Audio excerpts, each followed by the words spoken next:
Hello friends. तो देखिए, question NBHM 2026 में पूछा गया था। हम यहाँ पे एक बेन एक्सप्रेस गिवन है और साथ में यहाँ पे एक स्ट्रिक्टली कॉन्वेक्स की डेफिनेशन गिवन है। ठीक है। सो अगर आपने फंक्शनल एनालिसिस का कोर्स किया है तो उसमें इसकी डेफिनेशन आपको बताई भी जाती है, बट आपको नहीं पता है तो क्वेश्चन के अंदर इसकी डेफिनेशन गिवन भी है।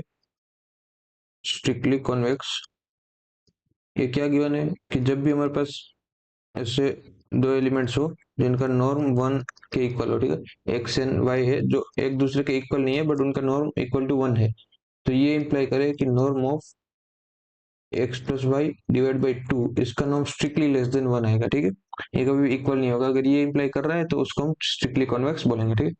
सो अब यहाँ पे हमें पहला ऑप्शन क्या गिवन है कि जो ये आर एन नॉर्म है विथ ये जो वन नॉर्म है वो स्ट्रिक्टली कॉन्वेक्स नहीं है। सो स्ट्रिक्टली कॉन्वेक्स नहीं है, ये प्रूव करने के लिए हमें क्या दिखाना पड़ेगा कि ये इक्वल टू वन है। ठीक है, यानी कि ये इक्वालिटी होल्ड कर जाए। ये less than equal to one तो हमेशा ही रहेगा। हम जो नॉर्म इनइक्वालिटी लगाएंगे तो इसका नॉर्म हमेशा less than equal to one आएगा। ठीक है, बट ये स्ट्रिक्टली लेस देन वन होगा, ये हमें दिखाना है स्ट्रिक्टली कॉन्वेक्स के लिए। सो हमें यहाँ पे गिवन है कि ये नॉट स्ट्रिक्टली कॉन्वेक्स है, तो चेक करते हैं। देखिए, स्ट्रिक्टली कॉन्वेक्स होने के लिए क्या होना पड़ेगा। देखिए, सबसे पहले तो हमें यहाँ पे n greater than equal to two given है। ठीक है, सो हम n इक्वल टू टू लेके सोल्व कर लेते हैं। ठीक है, तो जनरली ये हो जाएगा। हम डायरेक्ट n कोई भी जनरली लेके भी हम सोल्व कर सकते हैं। हम सिंप्लीफिकेशन के लिए बस यहाँ पे n इक्वल टू टू लेके चल रहे हैं। ठीक है, तो सपोज हमारे पास दो एलिमेंट्स है जिनका नॉर्म वन इक्वल है। ठीक है, वन के इक्वल है। सो यहाँ पे इसका मतलब क्या हो जाएगा, x1 mod of x1 plus mod of x2 equal to one है, and mod of y1 plus mod of y2 ये इक्वल टू वन है। ठीक है, यहाँ पे जो x और y एलिमेंट है हमारे x1 x2 टपल है और y है वो y1 y2 टपल है, क्योंकि हम r2 लेके चल रहे हैं यहाँ पे। ठीक है, सो अभी हमें क्या दिखाना है कि x plus y divide by two होगा, तो ये क्या हो जाएगा, ये तो x1 x2 है प्लस ये y जो है हमारा y1 y2 and divide by to. तो यहाँ से क्या मिल जाएगा, x1 plus y1 divide by to and y1 sorry x2 plus y2 divide by two, ये टपल बन गया हमारे पास। तो इसका नॉर्म क्या हो जाएगा, यानी कि norm of x plus y divide by two in one, ये वन नॉर्म क्या हो जाएगा, तो mod of x1 plus y1 divide by two plus mod of x2 plus y2 divide by to.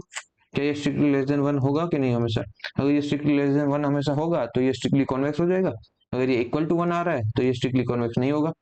ठीक है, तो देखिए हम यहाँ पे अगर सिंपल एग्जांपल ये लेके ले, अगर हम x को चूज कर ले one comma zero and y को चूज कर ले हम जीरो कोमा वन। ठीक है, सो दोनों में देखिए आप नॉर्म डेफिनेशन यूज करेंगे तो दोनों का नॉर्म वन है, क्योंकि यहाँ पे मॉड्यूलस का सम करेंगे तो वन आ रहा है। ठीक है, अभी x plus y by two क्या हो जाएगा, ये यहाँ पे हाफ कोमा हाफ हो जाएगा और इसका नॉर्म क्या आ रहा है, norm of x plus y divide by two one norm.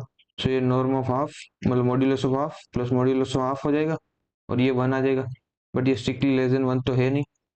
ठीक है, यहाँ पे स्ट्रिक्टली लेस देन तो नहीं है, सो इसलिए स्ट्रिक्टली कॉन्वेक्स नहीं होगा और इसीलिए जो फर्स्ट ऑप्शन है हमारा ए, ये ट्रू हो जाएगा। ठीक है, अभी सेकंड ऑप्शन देखते हैं। हमें यहाँ पे क्या गिवन कि for every non zero bounded linear functional. ठीक है, लीनियर फंक्शनल क्या होता है, जो भी बेन एक्सप्रेस है उससे फील्ड में जो मैपिंग होती है उसको हम लीनियर फंक्शनल बोलते हैं। On a strictly convex Banach space x, ठीक है, उसके लिए हमारे पास एटमोस्ट वन एक्स मिलेगा satisfying norm x equal to one and f of x equal to norm of f, जो कि ऑपरेटर नॉर्म है। ठीक है, सो देखिए इसको कैसे सॉल्व करेंगे। हमें क्या गिवन है कि हमें पहले तो एक्स जो है वो स्ट्रिक्टली कॉन्वेक्स स्पेस गिवन है। ठीक है, जो भी हमारे पास गिवन है उन इन्फॉर्मेशन को हम अच्छे से नोट कर लेते हैं ताकि हमें थोड़ा आइडिया मिले कि हम किस टाइप से सॉल्व करना है। ठीक है, जब भी आपको ऐसा क्वेश्चन मिले जहाँ पे आपको ज्यादा नॉलेज नहीं है उस बारे में, तो आपको पहले हम इन्फॉर्मेशन क्वेश्चन से नोट कर लेनी चाहिए कि क्या क्या इन्फॉर्मेशन गिवन है और उससे हम क्या क्या इम्प्लीकेशन ले सकते हैं। ठीक है, तो सबसे पहले स्ट्रिक्टली कॉन्वेक्स की डेफिनेशन हमारे पास ये गिवन है कि norm x equal to norm y equal to one है, implies that norm of x plus y divide by two है, ये स्ट्रिक्टली लेस देन वन होगा। ठीक है, ये हमारे पास गिवन है।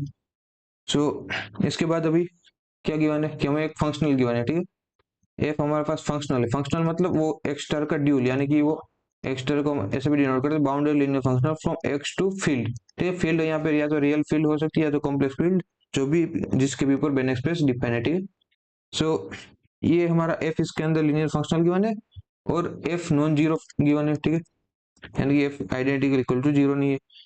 और हमें प्रूव करना है कि देयर एग्जिस्ट एट मोस्ट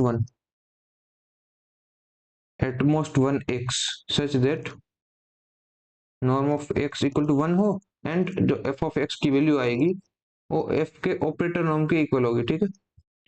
ये हमें प्रूव करना है एट मोस्ट। तो हमें यहाँ पे मेनली प्रूव क्या करना है, ये जो यहाँ पे ये एटमोस्ट वन है ना, यही तो हमें मेन चीज प्रूव करनी है, ठीक है। बाकी सब चीजें तो हमें पता है।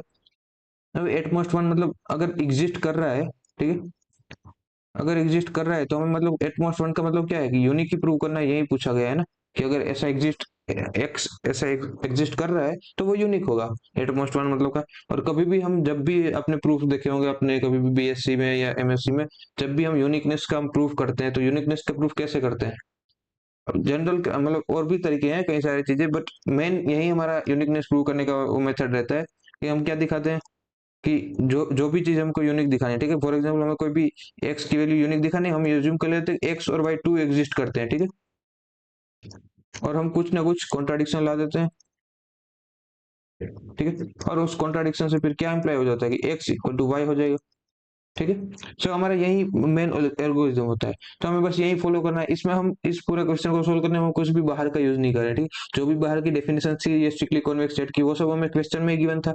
तो इसको सोल्व करने के लिए आपको कुछ एक्स्ट्रा नीड नहीं है। बस देखिए यहाँ पे यूनिकनेस थी तो हमने यूनिकनेस का जो भी हम मेथड फॉलो करते हैं वही फॉलो कर रहे हैं, ठीक है। तो हमें यहाँ पे क्या दिखाना है, एटमोस्ट वन एक्स ऐसा एग्जिस्ट कर रहा है कि ये इक्वल आया, ठीक है।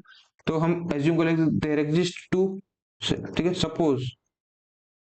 Suppose there exist x and y, ठीक है, जो कि दोनों इक्वल नहीं है, ठीक है। हमें दोनों इक्वल नहीं है ये एज्यूम करें और कॉन्ट्राडिक्शन लाएंगे ताकि इस पे कॉन्ट्राडिक्शन आ जाएगा। सो एक्स एंड वाई ऐसे एग्जिस्ट करें such that norm of x equal to norm of y equal to one, ठीक है।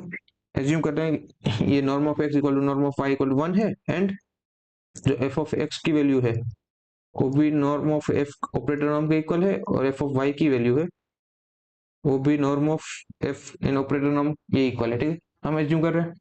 तो अभी हमें कुछ ना कुछ कॉन्ट्राडिक्शन लाना है। कॉन्ट्राडिक्शन लाने के लिए हम किस चीज का यूज कर सकते हैं, यहाँ पे देखिए, ठीक है, हमने जो भी इंफॉर्मेशन थी वो सारी यूज कर ली क्या, देखिए हमें यहाँ पे जो थी वो सारी चीजें लिख ली, लेकिन हमें पे यहाँ पे स्पेस जो है स्ट्रिक्टली कॉन्वेक्स स्पेस गिवन है ना, हमने इसका यूज कहीं पे नहीं किया। तो देखिए अभी इसका यूज करने के लिए क्या करना पड़ेगा, अगर कोई भी हमारे पास दो एलिमेंट्स है नॉर्म जिनका नॉर्म वन के इक्वल है, ठीक है। सो हमारे पास ये दो एलिमेंट्स है जिनका नॉर्म वन के इक्वल है, ठीक है, हमारे पास ये दो एलिमेंट्स है जिनका नॉर्म वन के इक्वल है। सो इससे हम क्या अप्लाई कर सकते हैं, स्ट्रिक्टली कॉन्वेक्स स्पेस है तो, यानी कि norm of x plus y divide by two, ये स्ट्रिक्टली लेस देन वन होगा, ठीक है, इनका नॉर्म ये स्ट्रिक्टली लेस देन वन होगा।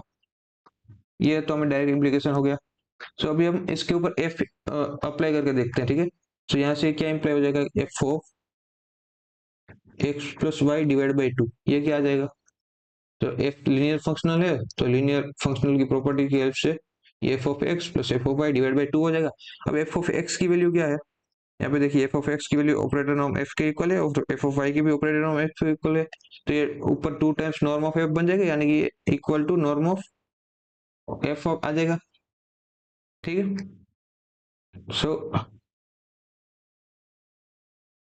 अभी देखिए अभी हम क्या कर सकते हैं, यहाँ पे हमें कुछ ना कुछ कॉन्ट्राडिक्शन लाना है, ठीक है, ताकि हमें एक्स और वाई इक्वली मिले। तो अभी कॉन्ट्राडिक्शन के लिए हम क्या यूज करें, देखिए हमने ये हमारा क्या है, स्ट्रिक्टली लेस देन वन है, ठीक है। अभी हमारे पास ये दोनों इक्वल आ गए हैं, ठीक है। अभी इसका हम कुछ यूज करते हैं, देखिए हमारे पास F of x plus y divide by two है, ठीक है, और हमारे पास ये एक प्रॉपर्टी होती है, क्या प्रॉपर्टी होती है, कोई भी हमारे पास एफ लीनियर फंक्शनल है कभी, तो एफ ऑफ एक्स का जो मॉड्यूलस होता है ये लेस देन इक्वल टू होता है norm of f operator norm, ठीक है, इनटू नॉर्म ऑफ एक्स जो भी स्पेस है हमारे, ये इनइक्वालिटी होती है, ठीक है। इसको आप कॉस स्क्वायर्ड इनइक्वालिटी बोले या तो कोई भी यहाँ पे फंक्शनल के लिए हम डायरेक्टली ये यूज कर सकते हैं। सो इसका जो मॉड्यूलस है वो less than equal to norm of f का ऑपरेटर नॉर्म हो जाएगा, ठीक है, into norm of x plus y divide by two हो जाएगा। अभी हमारे हमारे पास इसका norm strictly less than one given है, ठीक है, यानी कि ये क्वांटिटी है वो स्ट्रिक्टली लेस देन वन है। सो यहाँ से हमारे पास क्या आ जाएगा कि ये strictly less then operator norm of F हो जाएगा, ठीक है। सो हमारे पास ये क्या आया, modulus of f of x plus y divide by 2, ये strictly less than norm of f in operator norm है। बट हमने यहाँ पे ऊपर क्या प्रूव किया था कि f of x plus y by 2 ये किसके इक्वल है, एफ ऑपरेटर नॉर्म के इक्वल है, यानी कि ये क्या आ गया, एफ ऑपरेटर नॉर्म के इक्वल आ गया। सो यहाँ से ये क्या अप्लाई करता है, norm of f operator is strictly less than norm of f operator, but ये तो कॉन्ट्राडिक्शन हो गया, हमें यही तो चाहिए था, ठीक है। ये प्रूव करने का हमने कुछ ना कुछ कॉन्ट्राडिक्शन ला गया। सो हमने जो अज्यूम किया था वो हमारा यहाँ पे फॉल्स रहेगा, यानी कि हमारा x इक्वल टू वाई हो जाएगा, यानी कि there exist at most one, ठीक है। अगर एग्जिस्ट कर रहा है तो वो एट मोस्ट वन एग्जिस्ट करेगा, ऐसा भी हो सकता है कि ये एग्जिस्ट करे ही ना कुछ केसेस में, ठीक है।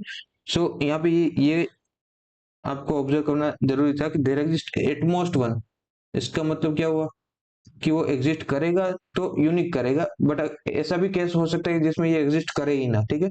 सो यहाँ पे ये हमने क्या मिला कि यहाँ पे एटमोस्ट वन एग्जिस्ट करेगा। सो ये यहाँ पे हमारे पास ट्रू हो जाएगा, ठीक है। So thank you for watching this video, और अगर वीडियो हेल्पफुल लगा हो तो अपने फ्रेंड्स को भी शेयर कर दे जो इस एग्जाम के लिए प्रिपेयर कर रहे हैं, और ऐसे ही सॉल्यूशंस के लिए इस चैनल को सब्सक्राइब कर देना।